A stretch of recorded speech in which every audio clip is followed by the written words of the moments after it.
Assalamualaikum warahmatullahi wabarakatuh. Salam sejahtera untuk kita semua, Om Swastiastu, Namo Buddhaya. Kami ucapkan selamat datang kepada masyarakat Desa Sarongan dan Kandangan. Perkenalkan kami dari tim KKN PTM Pesan Pesanggaran dari Universitas Gajah Mada. Pada kesempatan kali ini, saya, Zara, dan rekan-rekan saya yaitu Karin, Hanif, Dava, dan ini akan mempresentasikan tentang Sustainable Development Goals untuk usaha berkelanjutan berbasis ekowisata. Selanjutnya akan disampaikan oleh teman saya. Silakan. Oke, baik.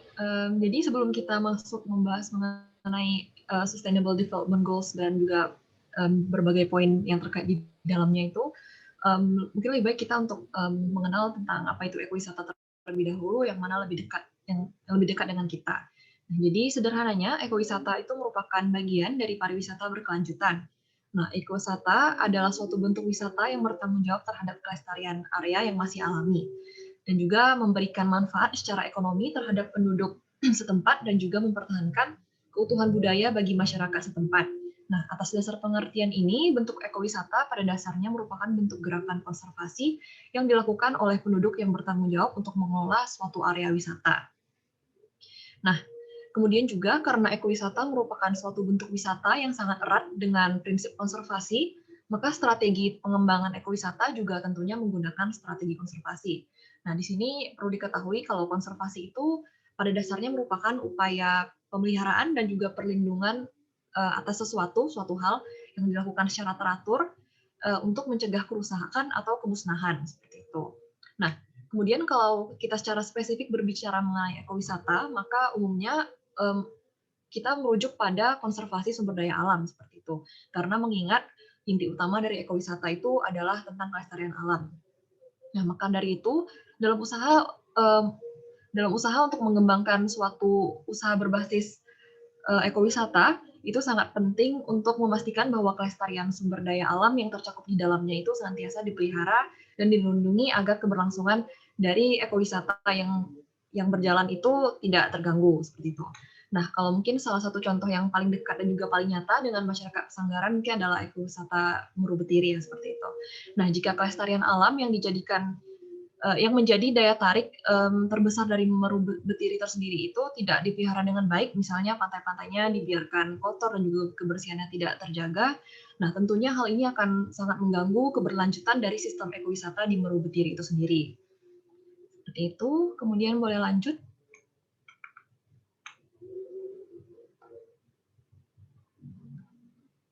Nah, baik. Sekarang kita akan masuk mengenal mengenai macam-macam ekowisata. Nah, walaupun pada dasarnya ekowisata itu identik dengan alam, tetapi sebenarnya yang tercakup di dalam ekowisata sendiri itu tidak melulu hanya tentang alam. Nah, di sini ada beberapa jenisnya yang akan kita kenali sama-sama.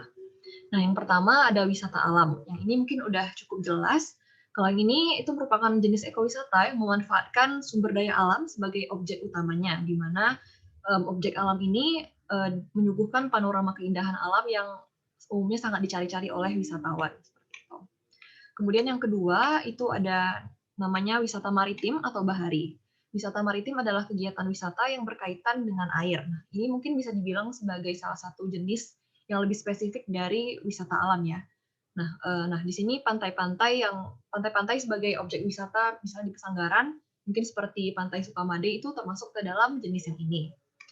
Kemudian ada juga yang namanya wisata edukasi. Nah, sesuai namanya, wisata edukasi bertujuan untuk mendidik para wisatawan. Nah, peserta wisata itu biasanya mempelajari dan juga mendapatkan ilmu tentang suatu hal yang dijadikan objek wisata. Misalnya, kunjungan-kunjungan seperti study tour atau studi banding ke suatu area wisata yang dilakukan oleh wisatawan atau misalnya sekelompok pelajar seperti itu. Misalnya kalau di Pesanggaran mungkin bisa ke Meru Betiri seperti itu ya. Nah, itu termasuk ke jenis yang ini, wisata edukasi. Kemudian yang terakhir ada yang namanya wisata budaya. Nah, wisata budaya ini bertujuan untuk mempelajari situs-situs budaya yang ada di dalam suatu lokasi wisata, sekaligus untuk memberikan pengajaran atau pembekalan kepada masyarakat lokal untuk mengembangkan diri dan meningkatkan perekonomiannya. Seperti itu. Mungkin selanjutnya akan dilanjutkan oleh teman saya. Baik, sekarang kita akan membahas tentang Sustainable Development Goals. Sustainable Development Goals atau SDG atau tujuan pembangunan berkelanjutan merupakan suatu rencana aksi global yang disepakati oleh para pemimpin dunia, termasuk Indonesia, guna mengakhiri kemiskinan, mengurangi kesenjangan, dan melindungi lingkungan. Nah, SDG ini ditetapkan pada tanggal 25 September 2015 dalam sidang umum PBB. SDG atau TPP berisi 17 tujuan dan 169 target yang diharapkan dapat dicapai pada tahun 2030.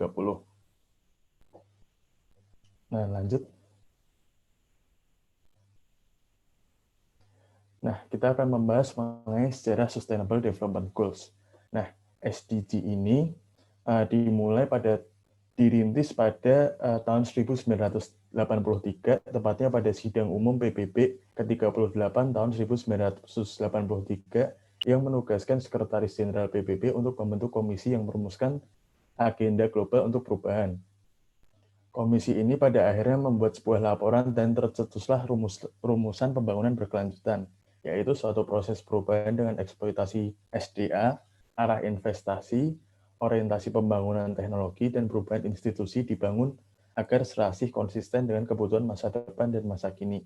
Nah, kita melompat ke tahun 2015, tepatnya pada tanggal 25 September 2015, berbekal semangat pembangunan berkelanjutan yang dirintis pada tahun 1983, sebanyak 193 negara bertempat di kantor PBB New York mendeklarasikan dan menyepakati sasaran dan tujuan pembangunan berkelanjutan yang titik beratnya terletak pada pengentasan kemiskinan di antero dunia tahun 2030.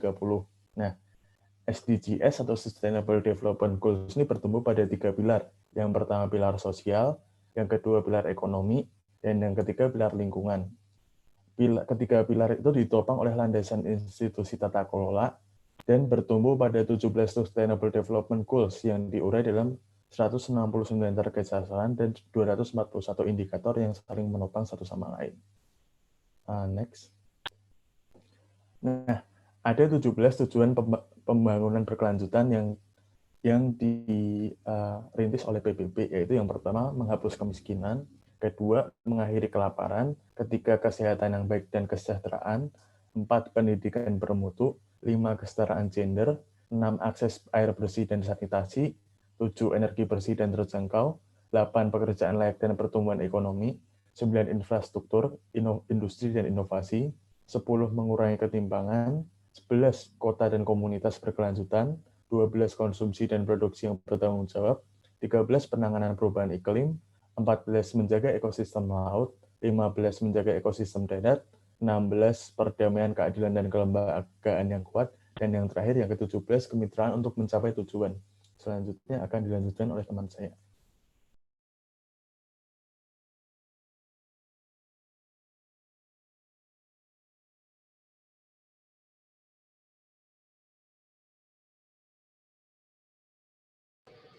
Baik, dari 17 tujuan tadi terdapat 5 yang merupakan prioritas SDGs dalam ekowisata. Nah, yang pertama adalah energi bersih dan terjangkau. Yang kedua, pekerjaan layak dan pertumbuhan ekonomi. Yang ketiga, industri, inovasi, dan infrastruktur. Yang keempat, mengurangi ketimpangan. Dan yang terakhir, kemitraan untuk mencapai tujuan. Kemudian, dalam prinsip SDGs dalam ekowisata, yang pertama adalah mencegah dan menanggulangi dampak dari aktivitas wisatawan terhadap alam dan budaya. Yang kedua, pendidikan konservasi lingkungan. Yang ketiga, pendapatan langsung untuk kawasan. Yang keempat, partisipasi masyarakat dalam perencanaan. Yang kelima, penghasilan bagi masyarakat. Yang keenam, menjaga keharmonisan dengan alam. Yang ketujuh, daya dukung lingkungan. Dan yang terakhir, peluang penghasilan pada porsi yang besar terhadap negara. Selanjutnya, terdapat beberapa strategi utama dalam mewujudkan ekoturism atau ekowisata berkelanjutan.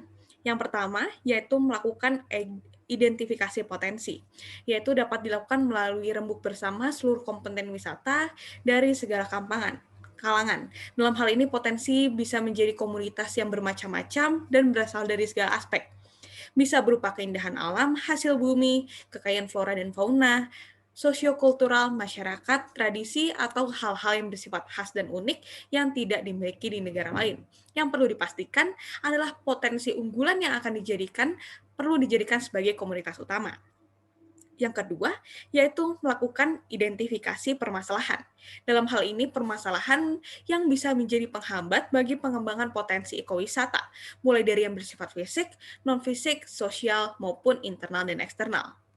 Yang ketiga, yaitu diperlukan komitmen yang kuat, yang berasal dari seluruh komponen untuk menyamakan pendapat dan juga persepsi, dan mengangkat potensi desa guna dijadikan sebagai desa wisata.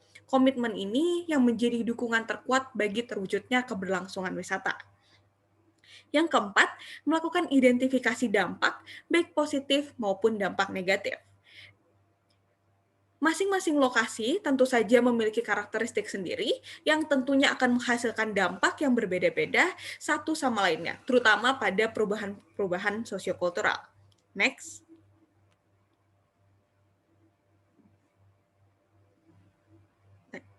Selanjutnya, yaitu menyiapkan segala perangkat, baik berupa regulasi maupun norma. Dalam hal ini digunakan untuk mengawal pengembangan desa wisata dan mengawasi potensi-potensi penyimpangan yang mungkin saja bisa terjadi. Selanjutnya, yaitu dengan melakukan pelatihan.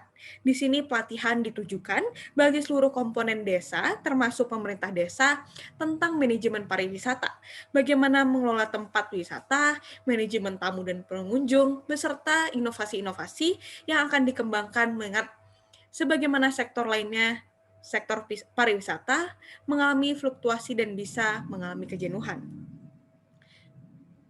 Selanjutnya, yaitu menggunakan media. Dalam hal ini, media dimanfaatkan untuk memperkenalkan dan juga mempublikasikan potensi wisata, baik media konvensional maupun non-konvensional. Seperti yang paling berpeluang pada saat ini, yaitu melalui media internet. Dan yang terakhir, melakukan studi banding. Dalam hal ini, studi banding dapat dimanfaatkan untuk mempelajari banyak keberhasilan dari desa wisata yang sejenis. Karena tentu saja jika jenis usahanya sama, permasalahan dan juga potensi tidak akan jauh beda. Next.